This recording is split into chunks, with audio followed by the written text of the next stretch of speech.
মানছি না, কলকাতায় ঢাকায় পুলিশি রাজ মানছি না। আওয়ামী লীগের সরকার ক্রমাগত গণতন্ত্র চালাচ্ছে। মুসলিমরা আন্দোলন করলে জঙ্গি, এই ছাত্র মারবেই। ছাত্র আন্দোলনের সীমাবদ্ধ নেই, সেই আন্দোলনটা তার বৃহত্তর রূপ পেয়েছে।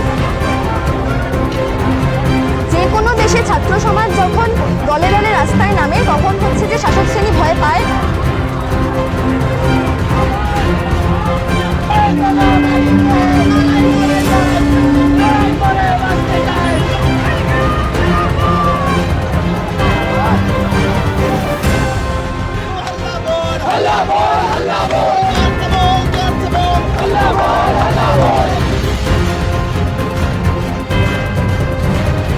সিটির বিরুদ্ধে যখন ছাত্ররা দাঁড়ায় তখন ফ্যাসিস্ট সরকার সেটার বিরোধিতা করার জন্য তারা লাঠি বন্দুক বোম নিয়ে রাস্তায় নামে এবং দেখা যাচ্ছে যে আওয়ামী লীগের ছাত্ররা যেরকম বন্দুক নিয়ে নামছে একই রকমভাবে এবিভিপির গুন্ডারা দিল্লিতে রাস্তায় বন্দুক নিয়ে নামে।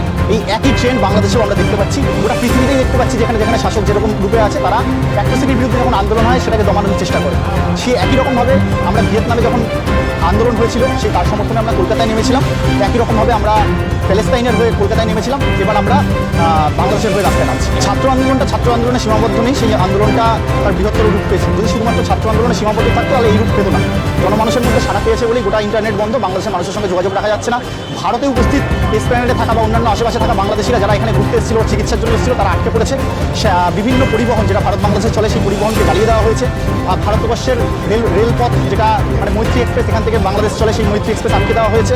এবং আমরা দেখতে পাচ্ছি যে বাংলাদেশে উপস্থিত যে সকল সরকারি পক্ষের গুন্ডারা রয়েছে তারা সাধারণ মানুষকে নির্বিচারে হত্যা করার চেষ্টা করছে। অলরেডি 30 জনের উপর হত্যা হয়েছে এবং এই নিয়ে আমরা অত্যন্ত চিন্তিত এবং আমরা কোনো লাইভ ডেটা এই মুহূর্তে পাচ্ছি না, কারণ ইন্টারনেট নেই।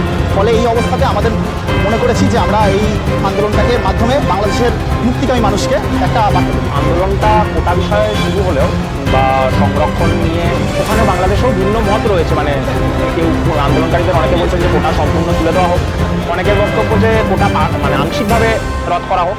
সেগুলো একটা ভিন্ন প্রেক্ষিত, কিন্তু আন্দোলনটা শুধুমাত্র কোটা কি কোটা নয় এই জায়গায় থেমে নেই।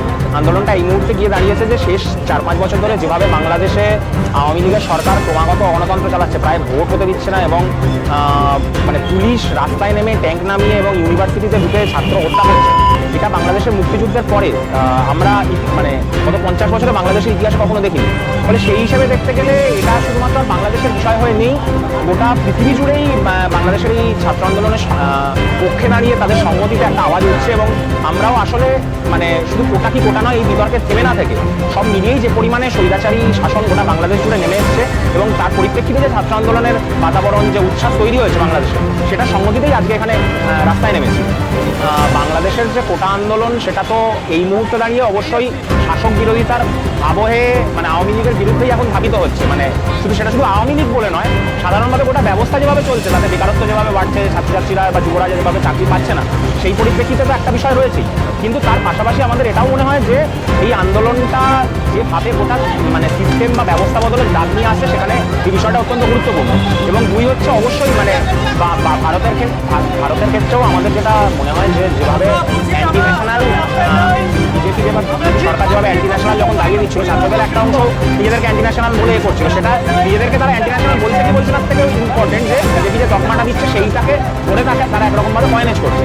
ফলে অবশ্যই আমরা রাজাকারদের বিরুদ্ধে, অবশ্যই আমরা বাংলাদেশের মুক্তিযুদ্ধের পক্ষে। ফলে আমরা রাজাকার এই সচেতনভাবে আমরা এই স্লোগানটাকে তুলতে পারি না, কিন্তু আমার মনে হয় মানে স্লোগানের মধ্যে দিয়ে বাংলাদেশের ছাত্ররা যেটাকে বোঝাতে চাইছে যে আসলে ব্যাপারটা তারা আসলে রাজাকার নয়। রাজাকার যারা এই স্লোগানটাকে বলছেন যে বাকিরা রাজাকার, তারাই আসলে রাজাকারদের মতো আচরণ করছেন। আর রাজাকার বলে যাদেরকে পরিচয় দেওয়া হচ্ছে তারাই আসলে মুক্তিযোদ্ধাদের উত্তরসূরি হিসেবে নিজেরা দায়িত্ব পালন করছে। মানে যেভাবে সেদিন রাত্রেবেলা, গত রবিবার রাত্রেবেলা লাখ লাখ ছেলে মেয়ে উইমেন্স হোস্টেল থেকে গ্রাম থেকে এইভাবে এসছে, রিক্সাওয়ালারা তারা রাস্তায় নেমেছে, এমনকি বস্ত্র শ্রমিকরা তারাও রাস্তায় নেমেছে শুধুমাত্র ছাত্র আন্দোলনের দাবির সমর্থনে। পশ্চিমবঙ্গ তথা ভারতবর্ষে আমরা এটা কল্পনাও করতে পারি না সেই অবস্থা যাতে এখানে হতে পারে। ছাত্র আন্দোলন একটা বড় আন্দোলন যেটা হতে পারে পশ্চিমবঙ্গে, এখানেও প্রচুর শিক্ষক পদপ্রার্থী রয়েছে। এইরকম একটা পরিস্থিতিতেই বাংলাদেশের ছাত্ররা নেমেছিল।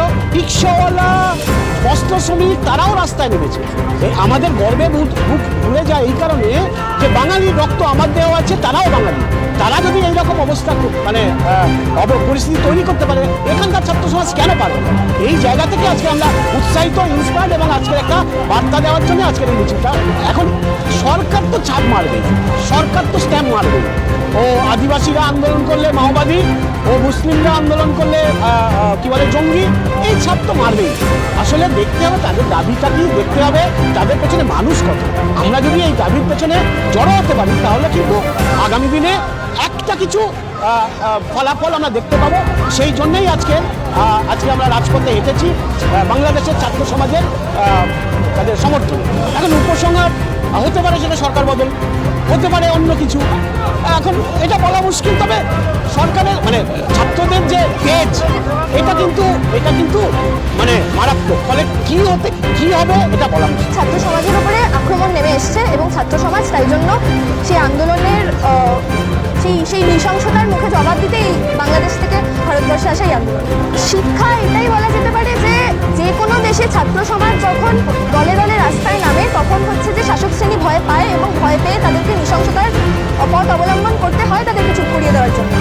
সে তো প্রত্যেক দেশের সরকারই বলে থাকে যে কোনো আন্দোলন সরকার বিরোধী আন্দোলন। সে আদৌ সেই দাবিগুলো কি সেইগুলোকে গুরুত্ব না দিয়ে বা সেইগুলোর কথা মাথায় না রেখে আপাতত আমরা মিছিল করে এখান থেকে বাংলাদেশ হাই কমিশনের অফিসে যাব এবং সেখানে গিয়ে আমাদের পরবর্তী কর্মসূচি। এখন তো খুবই সমস্যা হচ্ছে, কারণ ওখানে বিগত 2 দিন ধরে নেট অফ করে দিয়েছে এবং মানে কোনো রকমের কোনো ইনফরমেশন পাওয়াটা খুবই মুশকিল হয়ে পড়ছে।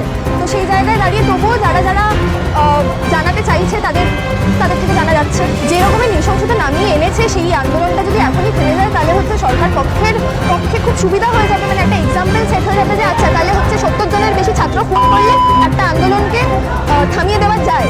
এই প্রেসিডেন্টটা যাতে কোনো মতেই সেট না হয় ভারতবর্ষে কিংবা বাংলাদেশে কিংবা বিশ্বের কোথাও, এটাই আমাদের আন্দোলনের একটা মুখ্য উদ্দেশ্য বলা যেতে পারে।